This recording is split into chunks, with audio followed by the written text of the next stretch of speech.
aktualisht jam në fshatin Tardh, në këtë zonë të mrekullueshme që për 34 vite është lënë në harres, në mëshirën e fatit. Zoti e ka bërë si me dorë. Ka njerëz këtu që kanë qëndruar të palëkundur edhe pse mes vështirësive të jashtëzakonshme. Ajri i freskët, cicërimat e zogjve, baktit, bletët, kulinaria, gastronomia, bimët medicinale, pyjet e larta, janë vlera e patjetërsueshme e kësaj treve. Mungesa e rrugës ka bërë që banorët të largohen një e nga një, familje pas familje. Dhe tani në këto momente, këtu ka ngelur një grusht banorësh, të cilët me zdhimjesh thonë, nuk duam ta lëm vendin. E kemi dhurat nga të parët, jemi rritur këtu, kemi punuar, kemi derdhur djersën, dhe tash ta braktisim. Pra nuk mundemi. Pushtetarët e paturp, të cilët i lënë vendin njëri tjetrit, vinë pa ju dridhur qerpiku fare, pa u skuqur në fytyrë dhe kërkojnë votën. Po që votë kërkoni ju mërderzi? Kur 4 vjeçar mbas 4 vjeçari, kanë kaluar 34 vite dhe ju vini vetëm kur keni nevojë për votat. Vini vetëm kur keni nevojë për të grabitur këto pasuri të jashtëzakonshme nën dhe mbi toksore.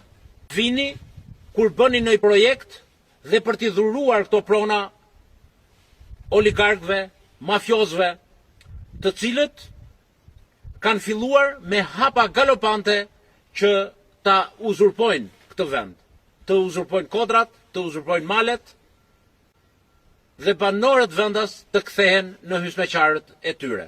Edhe sa kohë do vazhdoj kështu, por kam edhe i pyetje për ju të dashur banor, por dhe ju që jeni larguar nga mali i Dardhës, që jeni në Librazh, Elbasan, Tiranë, që jeni në Greqi, Gjermani, Angli, Kanada, Amerik, apo vendet tjera të botës. Thritini mendjes, ndryshoni taktik, ndryshoni qëndrim.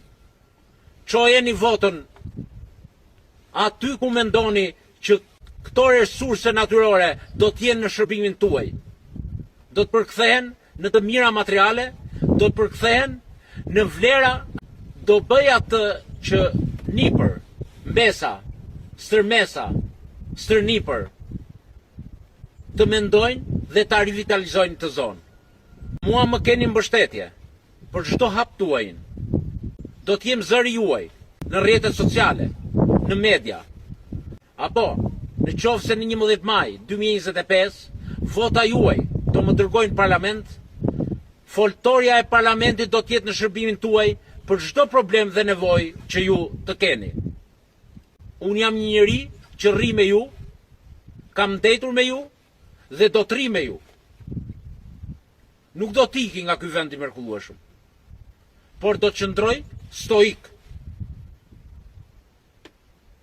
Do të jem pranë hallëve tuaja individuale, në grup, apo për çdo nevojë infrastrukturore e problematike që ka zona.